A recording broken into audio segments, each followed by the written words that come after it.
In this video, we'll show you how to install an advent rear derailleur with a single chainring.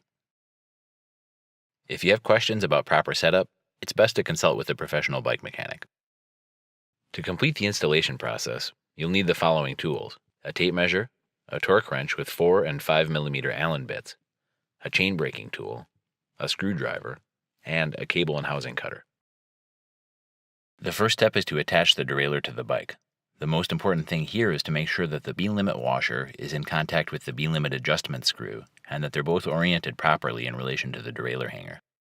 Using a 5 mm Allen, attach the rear derailleur to the hanger. Make sure that the B-limit washer is above the lip on the derailleur hanger.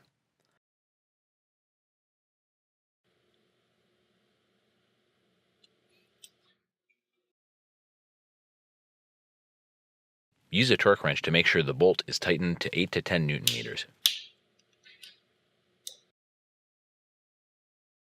After you're done, double check to make sure that the derailleur can rotate freely. Once the derailleur is attached, the next job is to adjust the high limit screw. The high limit screw is the bottom screw on the back of the derailleur. Using a screwdriver, adjust the screw until the center of the guide pulley lines up with the outer edge of the smallest cog.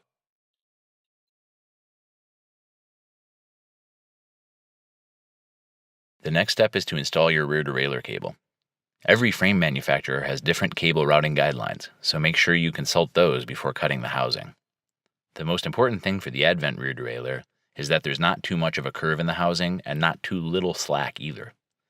You don't want the derailleur to rotate backward, you want it fully set against the limit screw, and you don't want there to be an extreme bend in the housing. Before installing your rear derailleur, use the index trigger to shift to the highest gear. Route the cable through the shifter, through the housing, and out by the rear derailleur.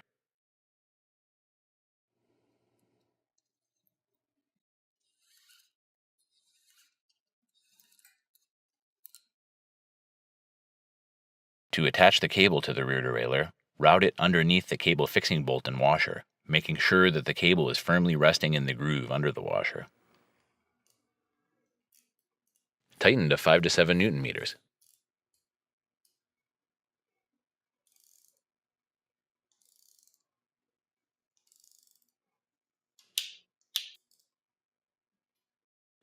Once you tighten the cable down, cut it. Double check to make sure that the cable is fully rested in the groove. Then, attach the cable end.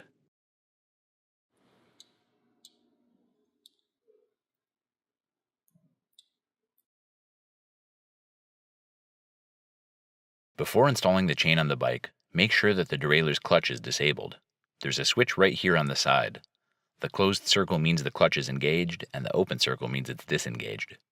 Switch it to the disengaged position. Proper chain length is vital to good shifting.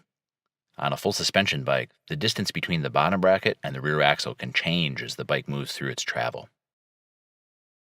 To properly size the chain, you need to find the point in the travel where these two points are farthest apart. The best way to do that is to release air from the rear shock or remove it.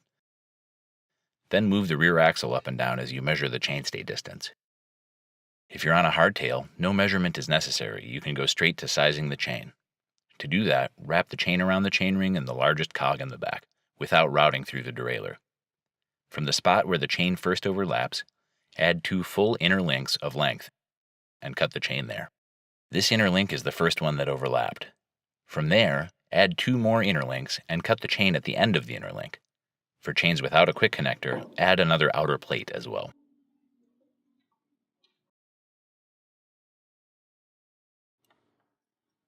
Once you've cut the chain to length, it's time to route it through the rear derailleur. Start by routing the chain through the smallest cog. Then loop it over the guide pulley. Route it through the cage above the derailment prevention plate, then around the back of the tension pulley.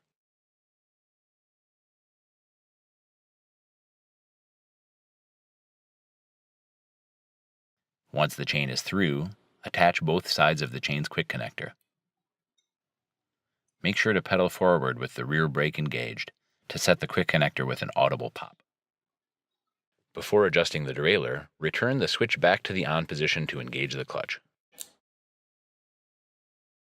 To adjust the cable tension, switch between the smallest cog and the second smallest cog with the lower thumb trigger on the shifter.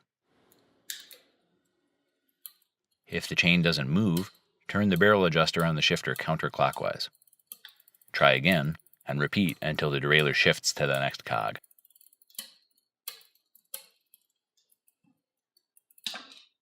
Once the chain moves to the second cog, make several shifts up and down the cassette. If the chain is slow to move to a larger cog, turn the barrel adjuster counterclockwise.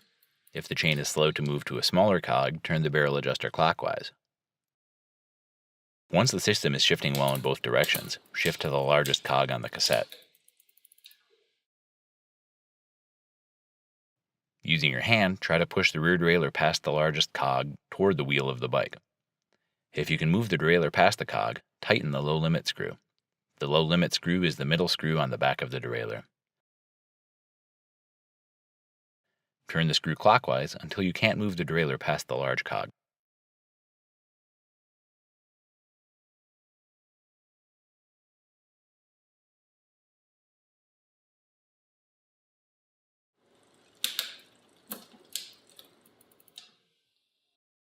Now you're almost done. With the chain in the largest cog, adjust the B-limit screw until there's 3 to 5 millimeters of distance between the tallest teeth of the guide pulley and the largest cog.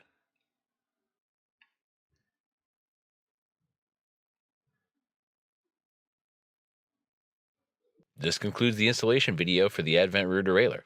Thanks for watching. If you have any questions, please email us at service@microshift.com.